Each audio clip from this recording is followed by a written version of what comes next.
recognizing that our practice doesn't have to be rituals all the time too is so important, and like so much of my work is helping people create rituals, create moon rituals and daily rituals and whatever it is you want. And they are so powerful, and they can be these really important markers in our lives.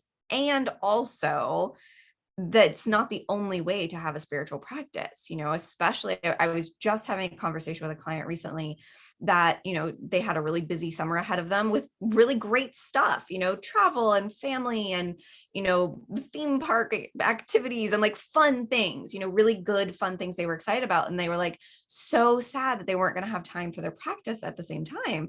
And I was like, actually, let's pause. Like, number one, if we're having fun and we're enjoying our lives, like, that doesn't, we don't need to be disappointed about something else too, right? Like we don't have to tinge the good with something negative. And also, so many of those things, whatever it is that we're doing that is making us busy, can also be our practice in and of themselves, connecting with family, going camping, being out in nature, whatever it is you're doing, especially if it's something good and fun that, is good busy. But even if it's, crazy busy and it's work and school and, all sorts of stresses, like we can actually make some of those experiences part of our practice. We know that you were born magical. We know that you are intuitive, and we know that you are brimming with everyday enchantment. Here at the Sisters Enchanted, we believe in intention, we believe in intuition, and we believe in everyday magic. Welcome in to the Expedition to Soul podcast.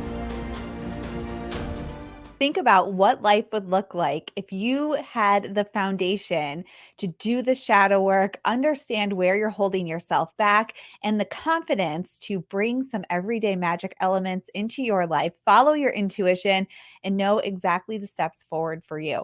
Well, that's what we teach you and more in our Holistic Witchery program. Be sure to get on the wait list for Holistic Witchery. It's the one class we think everybody should take here at the Sisters Enchanted. It has changed so many lives and is at the core of all of our fundamental beliefs about who we are and how we propel ourselves forward in a way that makes great change for ourselves and those around us. Check out holisticwitchery.com, get on the wait list, and we can't wait to welcome you into class just as soon as enrollment opens. Welcome to this episode of the Expedition to Soul podcast. I'm Sara, founder of the Sisters Enchanted. And today's episode, I recorded with my friend Tenae Stewart of the Witch of Lupine Hollow. Tenae and I recorded this episode together for us both to use on our podcasts. So if you are a listener of Tenae's and find yourself over here, welcome in. And definitely be sure to check out all that Tenae is doing because she is awesome. But you will hear all about that in today's podcast episode. It's a great chat between two real life witches who run magical businesses who don't always do all the witch things. So I think you'll enjoy it and will make you really feel like, okay, I'm not doing anything wrong here. I'm doing everything just the way I'm supposed to for me right now. Enjoy this episode. I hope you loved listening into this conversation between myself and Tenae. I had such a good time talking to Tenae, and we actually stayed on and chatted afterward. So I'm sure that we will get together again for a future podcast episode. And I apologize for any audio things. I'm in my car recording this at this moment as we're moving, but thank you so much for being here. As always, be sure to check out everything we have going on at thesistersenchanted.com. We have a free journaling class coming up, and you can find all the information for that in all of the usual places. Until next time, I hope that you have an enchanted rest of your day ahead. Hey, Sara, how are you? Hello, Tenae. How are you? I'm great. I'm so excited. We've been trying to do a podcast episode for I think a couple of years. I know I'm the worst at making commitments and following through with them. So I appreciate your patience. It's great. I know we have so many people who are in both of our communities. So I know everyone's going to be so excited for this chat. Yeah, for sure. And before we dive in, we're going to talk about magic in the mundane and embodying your most magical self. But for people who might not know who you are or who I am, where are you? What are the basics of who you are today? Yeah, well, so my brand is called the Witch of Lupine Hollow. And a lot of what I do is around a lot of what we're going to talk about. Really bringing magic into your daily life, living your most magical life, especially through my kind of tools and modalities are mostly astrology, the seasons, the moon, really working with like the cycles of nature and making them much more accessible and easy to work with, since they can feel really confusing and overwhelming for people who are new to this path, but even for people who've been on this path for a really long time. So a lot of what I do is really making magic so much more simple and accessible and just kind of like real world. Yeah. Yeah. And tell us a little bit about what you do too. Yeah. Well, similarly, well, Sara, and my company is the Sisters Enchanted. It's what we are called. I'm in Connecticut, not that that matters to anybody. And we teach intention, intuition, and everyday magic, and how to work with those together in we call it the 5-eye spiral. And we have this, I'll have to ask your opinion on the matter. We have this insider argument on Team Sisters Enchanted as to whether or not you spiral out of control into doom, or if you spiral into expansion and growth. So I'm team expansion and growth. And it starts with intention, and really through being intentional and going through this cycle, you grow your intuition and live a more magical life. But what do you think? Is it a spiral into doom and chaos, or is it a growth spiral? Answer I carefully. love that. I love that so much. Actually, it's so funny because I've definitely been talking about spirals a lot lately. And I'm definitely with you. And I feel like or I don't know, maybe it's both, right? But like I feel like we're always on these spirals of like learning and unlearning and relearning things and like really circling back to the same challenges and the same conversations. Like I just feel like we're never doing anything new, really. We're just like relearning or unlearning a new version of something that's come up for us before. I like it. So we can spiral back in and then spiral back out again. Yes. Yeah, I think we It's can. like an actual like discussion that becomes very heated as to what a spiral means. That is amazing. Oh my God. And I love that because I think that is actually so like representative of a lot of the conversations we have in our community, is that they're so personal and they're so subjective, and like we can all use these different words and terms and systems and cycles in such totally different ways. Yeah, for sure. Definitely. And I think that like what we're going to talk about here, one of the things, magic in the mundane, what is mundane for one person isn't mundane for somebody else. One person's mundane experience might be very magical for somebody else. And then even working with the seasons and your own personal energetic season of life can really change how you interact with that idea of magic in the mundane. Absolutely. Yeah. I mean, I think that really starting to understand what all of the words that you're using in your practice and the systems and cycles you're working with, what they actually mean to you, is probably one of the most powerful things we can do, because especially now, there's so much information out there about all of these subjects, about magic and astrology, and even from like a wellness and self-care perspective, like there's so much, and that's so amazing and also so overwhelming. And so really not just kind of taking verbatim from the websites and the books that we learn from, but also really learning to define those things for ourselves too. What does it mean to me that it's wintertime? What does it mean to me that the moon is waxing right now? Really starting to understand what that is on a personal level, and not just, what we've learned it's supposed to mean. Yeah. Yeah. One of the things, and I'm sure you see this too in your community and just online in general, is like with the seasons or a full moon or a new moon, and people's like the question being around, like, what do I do? Because it's the full moon. What do I do? Because it's the new moon. You're like, well, there's all these answers. There's all these resources. You can Google it and whatnot. But I think at the end of the day, if you're burnt and you're totally fried, like you might not want to dance around like a pole and a fire and have sexy energy at Beltane or something. You might be like, I just need a nap, because that's energetically where I'm at. So I think that, like, to your point, there's tons of resources, and really just checking in with yourself first, about what is magic to you right now? What do you need right now? Yeah, absolutely. And especially in like our daily lives, that because you're so right that like that's like the most common question, right? Is like, but what do I actually do in my Yeah. business? Like, what are the And steps? I know that was something I struggled with for so long. I mean, like, especially when there weren't so many resources and it wasn't so easy to find things, it was like, okay, well, I know I really feel connected to these cycles or, whatever is happening in the cosmos, but what does it actually mean? Like practically, tangibly, what do you do?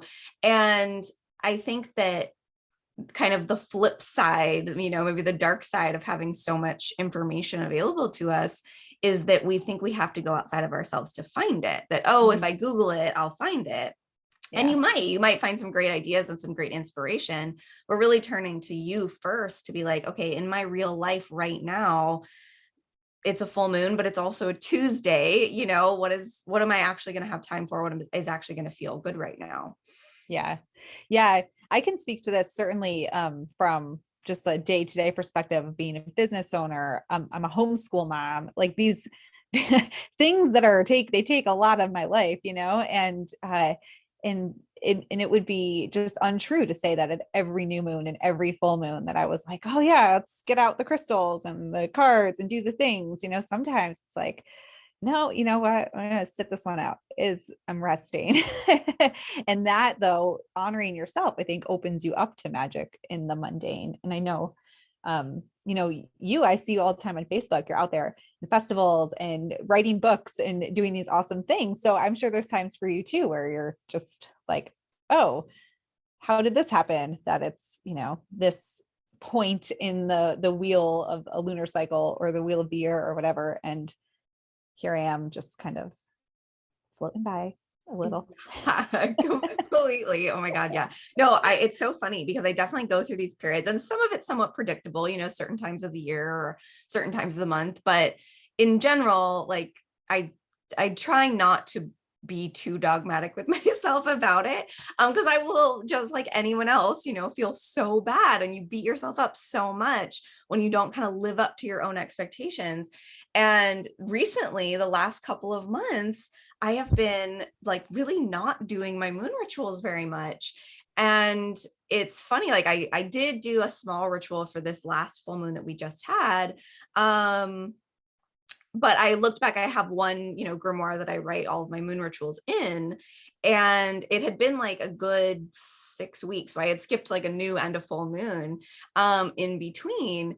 And it was like, you know what, though, that's okay. Like, and it's okay that I'm sitting on the floor and there's like kind of a mess around me while I'm doing this ritual because we're reorganizing the closet. It's fine. It doesn't matter, Yeah. like, I think that's like the biggest thing is learning to be more compassionate and more gentle with ourselves, that you can do a ritual on the floor in the middle of the closet mess and it still counts. It's still a ritual. It's still exactly what you needed right then. And it's also Yeah, okay to skip them completely.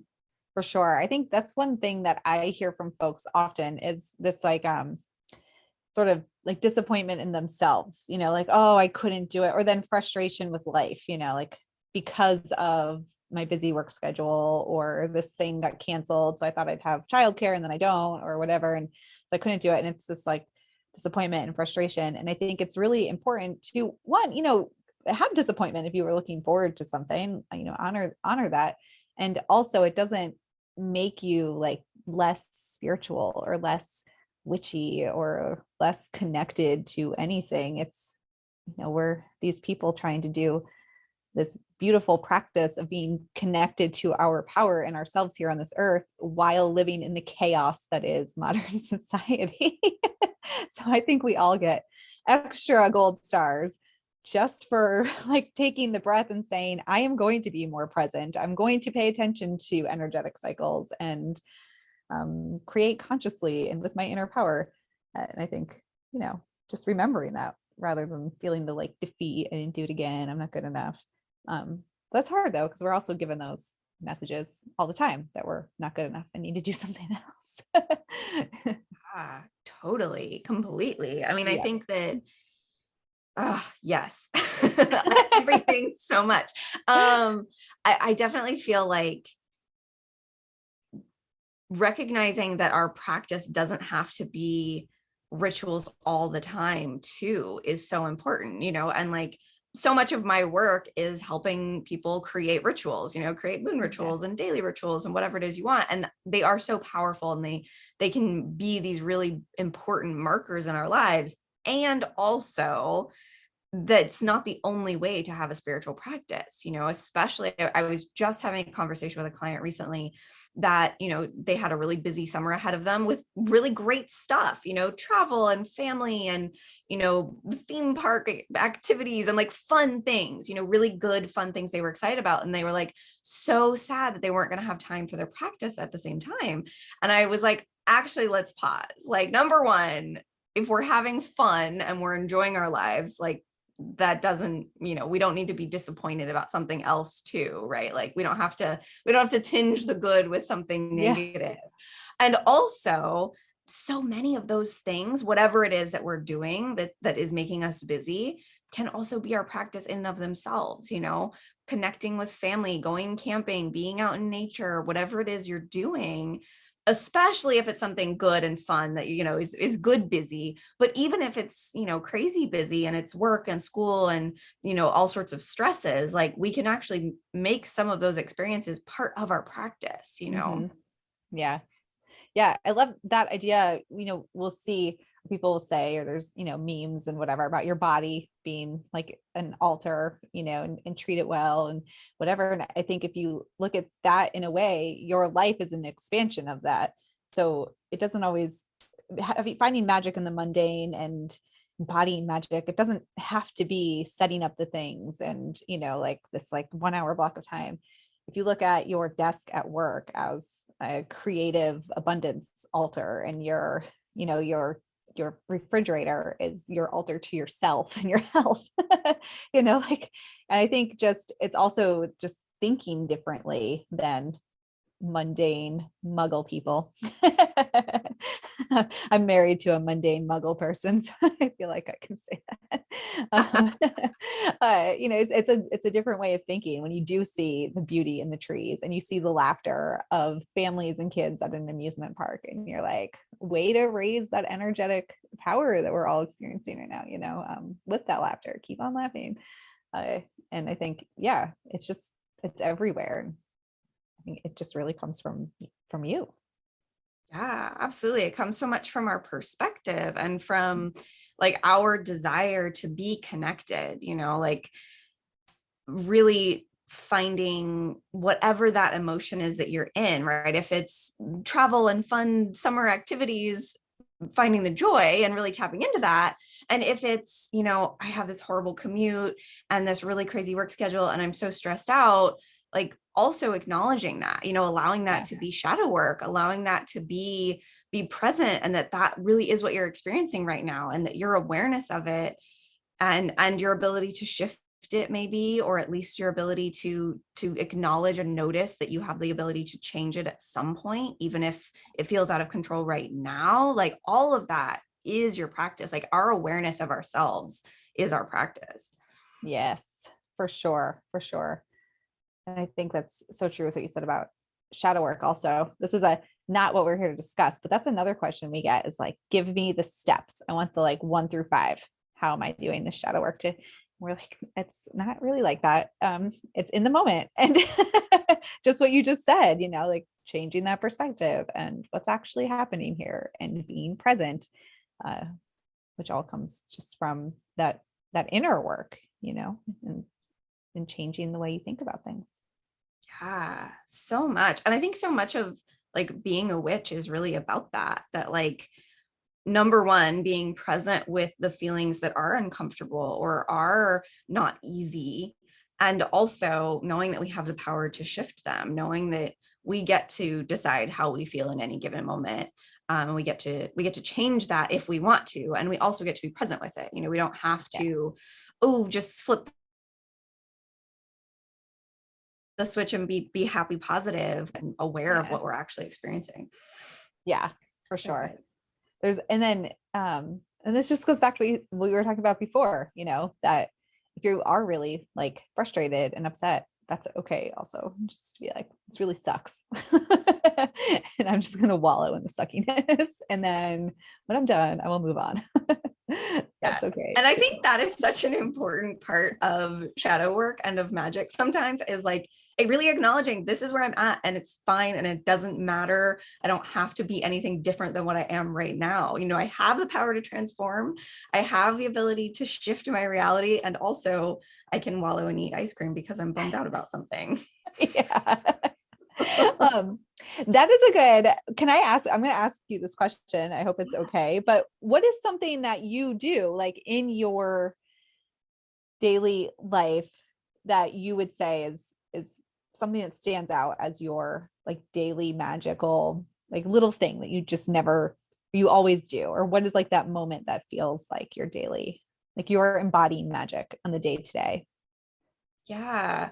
I mean, definitely a big part of it is like what I do for my morning ritual. But so much of my morning ritual, like, yes, I usually pull an oracle card and like check the moon phase and things like that. But if even on the days when I don't do those things, when I don't do like the full ritual, like the things that I always do are I always make a cup of tea, usually something seasonal. So I'm usually like in the summer, I'm usually drinking like jasmine or apricot tea, like usually something seasonal. And that makes me feel really connected. And then we have this beautiful view out the back window out of our bedroom. And so usually like I go downstairs, I make a cup of tea, I come back up to the bedroom and sit on the bed, and just like sitting there looking outside and just noticing, what's happening in the yard, what's happening in the field behind our house. Like there's a little laguna that we can see. So there's like a little bit of water we can see from the house, and noticing like the birds that are out there and just really like being present with that. Even if I'm like, because like I suffer from really horrible seasonal allergies. So like this morning was one of those days where I did nothing but drink my tea and feel sorry for myself. And I was like sneezing and so just like congested and feeling horrible. But I could still sit there and just like be present in that moment of, there's nature outside my window and there's the seasons in everything that they're doing naturally. I don't have to do anything to be connected to those seasons and connected to those cycles. I just have to be here and be aware of them. Yeah. And I think especially on those days when, because I'm not a morning person, I have horrible allergies. Like my mornings are sometimes a space of suffering. And I do manage to do a morning ritual pretty often, but there are days when it's not going to happen.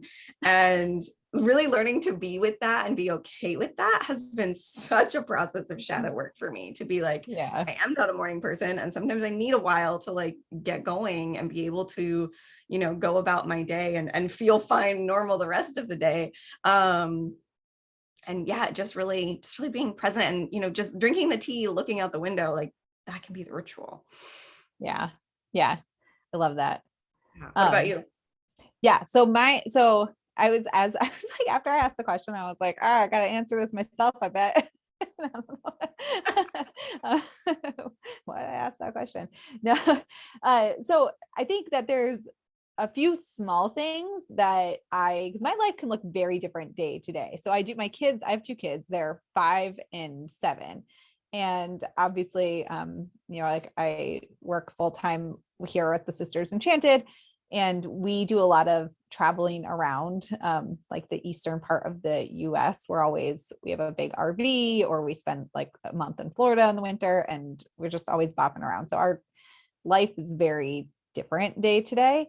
But the one thing that I do every single day without fail, which is not going to sound very magical, but is I get dressed, and I get dressed with intention. There's not a day that goes by that I don't get up and get dressed. And the reason for that, and I do this with intention, and I would count this as something I do every day that's magical, because life can be so burdensome and it can feel really heavy, and there's a lot of moving parts in my life every day. And the days that I step out of that routine, that rhythm, that ritual of getting dressed with intention, like, how do I want to feel today? Not just like, out of my pajamas. It's like, what am I wearing to feel a way today? And that helps me feel confident and strong, and like whatever's coming my way, I can do it. And then, like, depending on what day it is, if it's not a work day, then I'll journal in the morning, and I will read with the kids from, we have like different moon books and seasonal books, and we'll just like do that rhythm together as a family. So kind of for me, it's every day though, I get dressed and I get dressed with intention. It's never just like, what's here, I'm going to throw it on. It's always like, what do I, almost like that idea of an altar. Like, what do I need to do for myself today? And what's going to make me feel the way I need to feel to conquer whatever it needs to be conquered on this day. So that's always the same, no matter what. And then if I'm not going to work first thing, because I start working pretty early in the day, then I sit and I have a cup of coffee, I journal, and we pick up either a moon book or a seasons book, and I read that with the kiddos, which helps me too, because it, then I'm staying connected with what's going around. I love getting that. dressed. It's a big one for me. That's so good. I feel like anytime we can bring magic into something we're already doing that we have to do anyway, it's so powerful. Like, if it's washing the dishes and like connecting with the water element, or brushing your teeth, or, taking a shower for sure. Like, cleansing yourself, and just like, any of those little things that you're already doing, you can make them magical. So magical. Yeah. I think it's just the intention behind it, and why. I love asking that question about like everything. It's just, why am I doing this?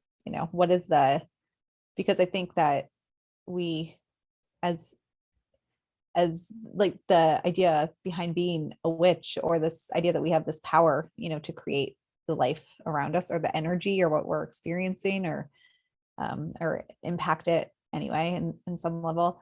It's just, well, why am I wanting to do this? What's the purpose? Because I think so often we act from influence of what somebody else says we should do or think or act like. So asking why. Yeah. Why is such a powerful question. Like, in any magic that you're doing, even like so much of my work is based in astrology, and I love astrology so much. And it's like, I swear it's like my first language, but it can also be used in such disempowering ways. And so I think we really, and I think this goes for any system, human design, or even like Myers-Briggs or things like that. For me, it's astrology. And anytime that we're running into that of like, I can't, I can't do this way because of this part of my chart, or I can't possibly cast that spell right now because the moon isn't in this phase. Like, anytime we run up against that kind of obstacle in our practice, like, we just have to ask, well, but why not though? Like, why can't I do that? Or why do I have to do that? Or anytime we're feeling the shoulds in our practice, like, but why do I have to do that? And it so easily like comes to the surface that, oh, well, I don't have to do that. Like, actually, there's no good reason. Like, I could just sit in my suffering with my allergies and just do that. And that's fine. There's no reason that I have to get up and get dressed. Yeah, it's so true. And I think especially for every single person who has something, crazy or difficult in their lives, whether it's something physical, or, whether it's other people you need to take care of, or whatever it is, like, those things influence our practice. Yeah. And sometimes it's hard. Sometimes it makes life hard. Sometimes it makes our practice hard. And I think so much of our job is to know that it's hard, and acknowledge that it's hard, and be present with what we actually feel. And then also still know that we have the power to make the life that we really want, and the practice we really want, and all the things, right? It's like, it's both. And like, I think that's really like one of the things with shadow work is we have the power to change, and also we're feeling what we're feeling. Yes, exactly. So good. I feel like this podcast should be called like what should it be called? Like, witchery, plain and simple. I don't know. Like, witchery by doing nothing. Exactly. Well, and I think that is the thing that we all get, maybe especially those of us who actually like teach in this space, right? it's so easy to like kind of get away from that, you know, we're teaching people how to do different types of rituals and do different types of magic and all these things. And all the tools that we teach are amazing, right? Like they're so powerful and they have so much wisdom for us. And also all we really need in order to cast magic is like our brain and being present with ourselves. Like we don't actually need any of the things that we use. They just sometimes make us happy or make it easier or, you know, bring us more awareness, but they're never necessary. Yeah. Totally, for sure. I love all the things as like just a connection to what I'm doing or an amplification or a reminder or the like grounding thing, you know, to focus. But yeah, witchery by doing nothing. Brought to you. All in your head. Two witches doing nothing. I love that. Oh my God. Yeah. Well, and I think that that's so true too, that like, it's almost like it's like we almost kind of do it backwards, right? Like most of us, we come to this path because we're drawn to the things that make it up, right? We're drawn to astrology, or we're drawn to crystals, or we're drawn to the moon. And all of those are freaking amazing and so magical. And also like, if we tune into our intuition first, like that's where we find our true power. Yeah. So good. I feel like we could have 100 more conversations. I know. Because the next one I was going to talk about, I was just going to say like, yes. And then you need to like learn to trust your intuition, but that's a whole other podcast on its own. Such a big, important conversation. Episode number 2, trusting by doing nothing. I love it. Shadow work in the car in traffic and do magic anywhere. Go stand by some like abundant fruit at the grocery store. Done. Ritual done.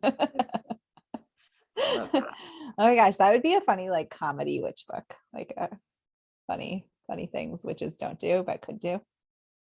All right. Totally good. It's true. Well, and I think that like, as much as it's funny and we're laughing, like, I think it's also so true, you know, that like really just being present in our actual real lives, you know, so often we think that our practice is something separate when really like, we don't go up to our altar and become a witch. Like we're always witches, right? Like we are witches no matter where we are. We're witches when we're in traffic, we're witches when we're sitting at our desk, or witches when we're, you know, at the beach with family. Like all the things that we're doing that might seem separate from your practice actually still are your practice. And it's just your awareness and your perspective that brings it all together. Yeah. Out there living the magic, spreading the goodness.